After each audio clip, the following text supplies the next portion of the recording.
There is a massive housing deficit in Lagos. Home ownership or renting a decent accommodation is becoming more expensive and getting out of the reach of moderate and low-income earners. Nevertheless, the solution to this housing crisis may lie in a mixed-income housing model, which has been practiced in some of the most livable cities around the world.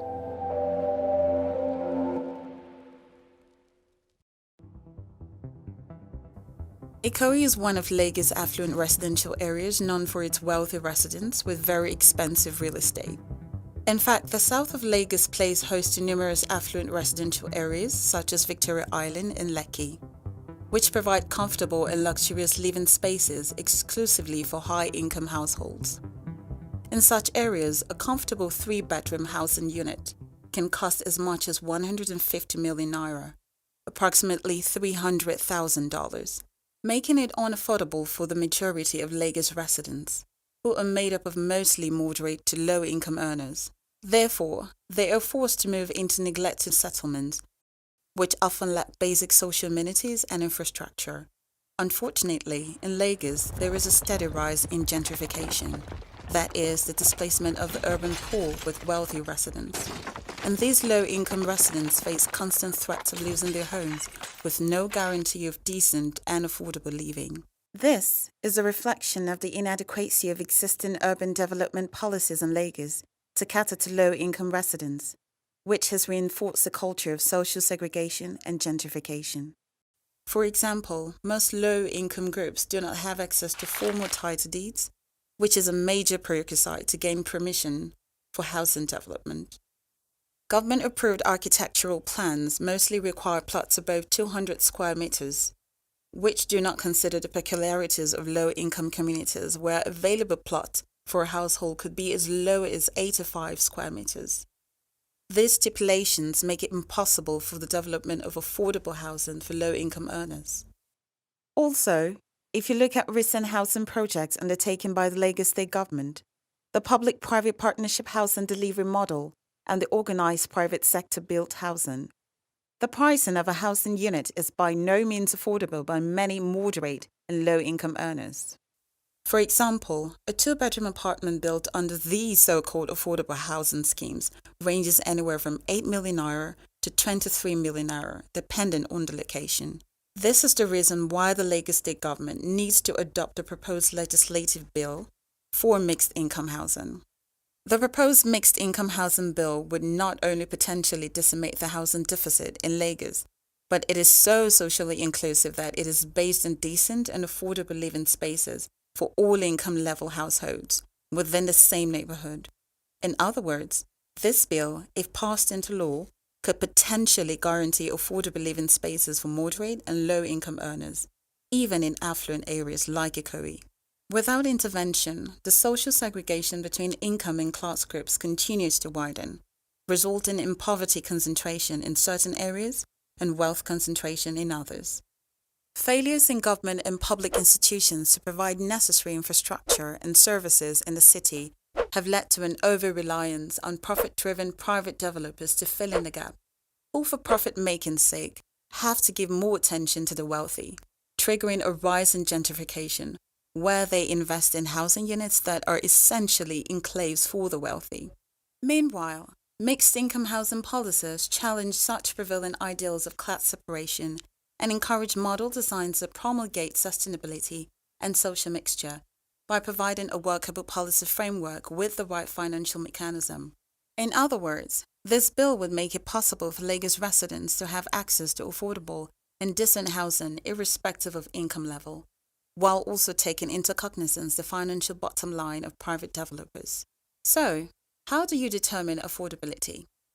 After intensive deliberations with civil society organizations and the real estate sector, considering all the socio-economic factors within Lagos, a consensus was reached on how to determine affordability by defining the potential target beneficiaries.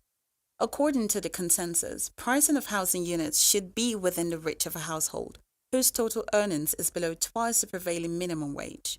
Therefore, following the official minimum wage rate as at the time of producing this video, the target beneficiaries of any low-income housing should be the groups that earn up to 60,000 naira every month, Achieving this level of affordability would be a huge task without adequate government policies.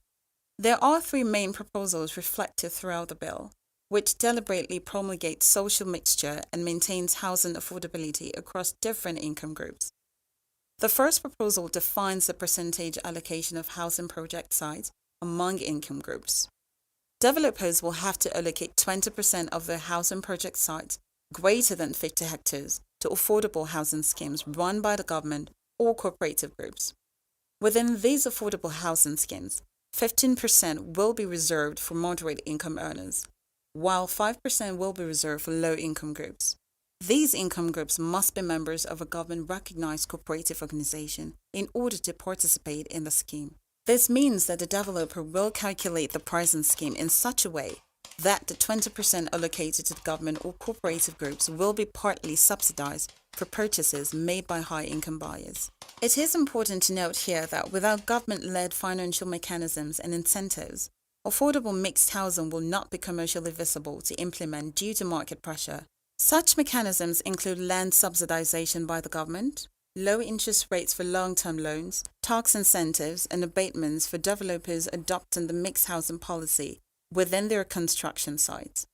Secondly, one of the proposals in the bill is aimed at avoiding the reselling of affordable housing units at market value by the low-income residents, thus making it mandatory for house ownership transfer to be strictly between cooperative group members.